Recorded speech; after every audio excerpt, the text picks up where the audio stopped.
I read the writing on the wall years ago. Google and Facebook once again have rolled out with updates to their ad platform that takes your dollar, my dollar, advertising dollar, and spends it on miscellaneous things that, in Google's words, other category. Where did my money go? Other. What do you mean by other? This started happening about 5 years ago. Look, it's always been happening, but essentially, in order to make more profit, Google and Facebook have begun removing precise targeting options to essentially allow our credit card to be swiped on broad range of things. More profit for them, kind of more dopamines for us because we see more impressions and clicks. But for those that are tracking conversions precisely, carefully, all we're seeing is, hold on a second, we already know what our target market is. It is women that are 35 that are just married. Facebook, yeah, if you're selecting that, we will consider it. But if we feel like it, we'll show your ad to midget men in Madagascar.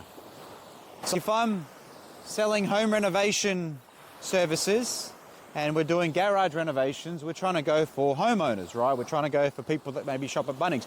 No, Facebook's, you know what? We'll show it to 18-year-old females at badminton. So this month, more than ever before, they're essentially ignoring our suggestions on who we want to advertise to, and we just need to trust that the AI will do the trick. That's just the new norm. It's been happening a lot with Google. Every single month, Google has these auto-selected features in Google Ads, especially when you create a Google Ad account. You have to go through all these hoops of unticking everything. Same with Facebook. So much is automatically ticked. I've got clients that are hitting me up and saying, why am I seeing my ads in Arabic? I'm like, I don't know, but have you changed your settings on your phone to Arabic? I guess her son is Lebanese, but the Facebook is in English. But I log into Facebook and I can see the creative variations that I selected have all of these AI features selected. New AI music, new AI call to actions. So look, that's on the creative side. I welcome it because some of those creatives might be okay. They're still quite rubbish. However, it's not cool that we lost visibility of targeting people that live in the area. For the sake of privacy, apparently, we can't do that. Okay, so now if we're targeting a suburb, it's just going to hit anyone that's interested with that suburb. So someone that's in Singapore or someone that's in Dubai that was in Brighton, for example, in Melbourne, or showed some interest to Brighton Baths in Melbourne, will see our ad. So cat and mouse, we have to negative out all of the cities and all of the countries.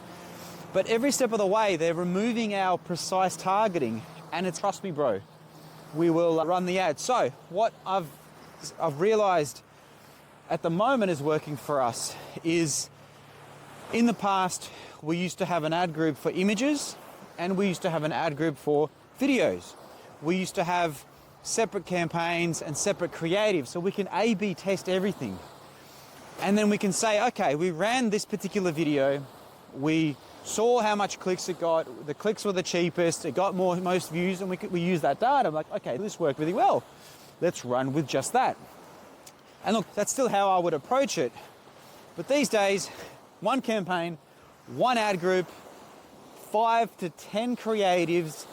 In there is a founding story. In there are a bunch of videos. I do like a 70-30% split between videos and images, depending on the space, however. So run the test, do 50-50, and then just see where. I'm finding in some campaigns, most campaigns, images perform best. Some, it's videos, but it's not clear anymore if you should disable that founder's video that's not bringing in sales, but it's top of funnel. Things are just flipped on its head. So, one campaign, one ad group, all the creatives, bottom of funnel, middle of funnel, top of funnel creatives in the one thing, and let it do its thing. Be patient.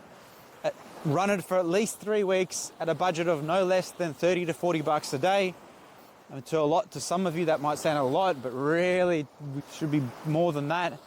For testing, probably no more than $50 a day, and then ramp up the budget by $10, $20 a day if you see return on ad investment. But moral of the story, creative is more important than ever before. So Google and Facebook's AI will find what it believes are your best clients with its AI. In order to help them do that, your creative needs and your copy needs to be, it's literally in the text of the copy, who do you want to target? Attention Sydney Baysiders. Attention Sydney gym junkies.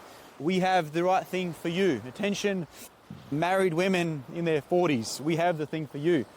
And let the AI find your audience. Creative is king. Still, select as much as you possibly can to limit Google's control. So with Google, exact match keywords as much as possible, especially if there's enough search volume. So no broad match, no phrase match, just laser focus on exact match for Google ads.